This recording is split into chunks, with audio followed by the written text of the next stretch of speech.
Howard Gardner's theory of multiple intelligences divides intelligence into various categories, such as logical mathematical intelligence, verbal linguistic intelligence, or musical intelligence.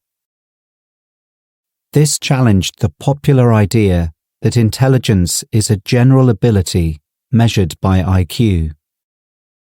Howard Gardner's ideas have had a big influence on children's education, though his ideas have often been misunderstood. Many teachers of children see students as having learning styles based on what kind of intelligence they have. And sometimes teachers even refer to children as being kinesthetic learners or musical learners. There is a popular idea that a teacher should try to understand what kind of intelligence a child has, and then teach in a way that is appropriate for that kind of intelligence. In fact, this is a misunderstanding of Howard Gardner's theory. He has said clearly that intelligences are not learning styles. There is currently no research to support the idea that children have different learning styles based on the kind of intelligence they have, and no research that shows children learn better if taught in a way that fits learning styles of this kind. When teaching children, of course, we should do everything possible to get to know an individual child's preferences and interests, and what they are good at or not so good at, so as to make learning as relevant as possible to each child. But that is a very different thing from categorizing a child as having a learning style that they don't have. Any kind of categorization of children can be damaging and restrictive. It can be a self-fulfilling prophecy. If a child gets categorized as having a musical learning style, and the child buys into the idea, then the child may not fulfill her potential in areas of learning that don't fit that style. On the other hand, the theory of multiple intelligences has had the very positive effects of encouraging teachers to value each child's individual ability rather than just looking at one narrow assessment of their academic ability. And also of encouraging teachers to use a variety of approaches in the classroom, sometimes using music, sometimes more logical exercises, sometimes moving around. This is definitely a good thing, for different reasons that I will look at in other videos. There is no doubt that children have preferences. Some children may prefer to do quiet writing exercises, and some children may prefer singing. And these preferences might be related to the kinds of intelligence they have. But many other factors will also affect their preferences, such as what the children are used to doing at home, or what their friends like doing. Even though children do have preferences, and even if the theory of multiple intelligences is correct, and even if learning styles of some kind are discovered in future, this doesn't mean we should encourage children to stay in their comfort zones when we teach, which is what tends to happen when teachers teach according to the kind of intelligence a child seems to have. I think it would be much better for us to focus on effective ways to encourage children to expand their horizons by leaving their comfort zones and challenging new ways of learning instead of being restricted by any kind of category.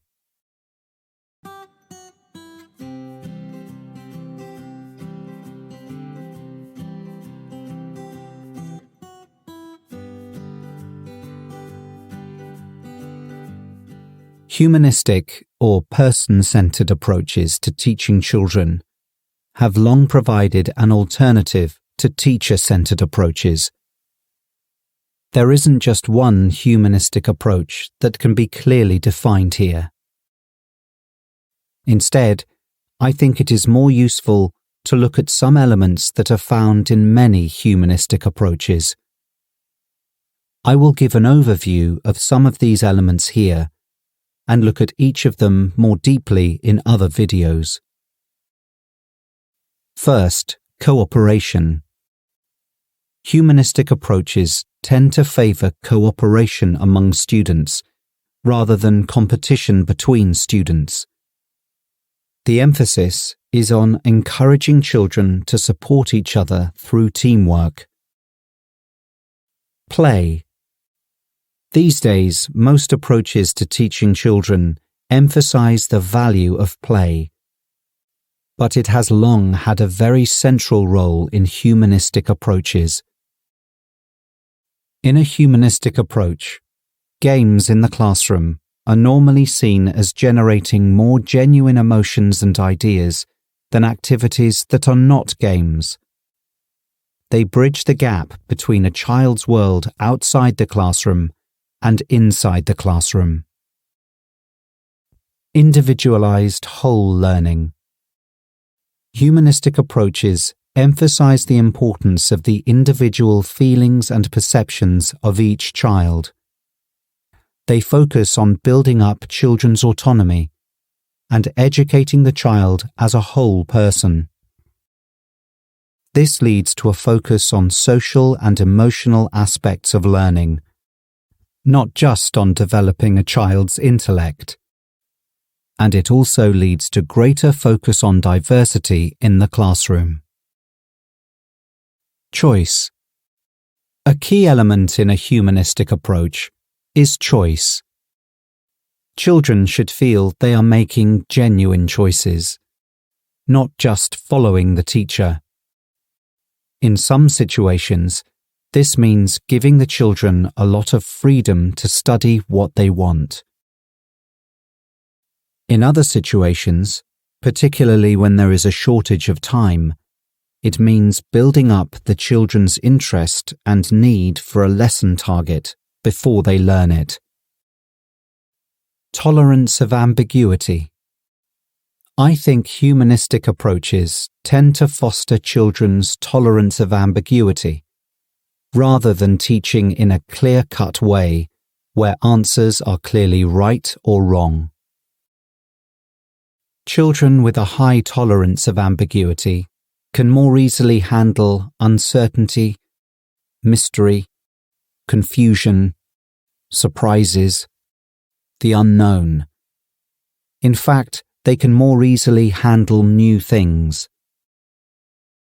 It is worth adding that for many children, learning English is their point of contact with an international world that is full of different cultures, different races, and different religions. So it can be argued that building up children's tolerance of ambiguity is particularly important in the English class if we want the children to interact with the international world in a positive way. Emotional involvement. In a humanistic approach, it is considered important for children to have positive emotions when learning. The children need to have fun, and teachers need to focus on empathy and positive encouragement of the students. The teacher as facilitator. In a humanistic approach, children are considered to be learners by nature. The teacher's role is to facilitate this learning, especially by creating a safe, enabling environment. I will look at this idea more closely in the next two videos. Intrinsic motivation. Unlike behaviorist approaches, the focus is on children's intrinsic motivation, not on extrinsic rewards.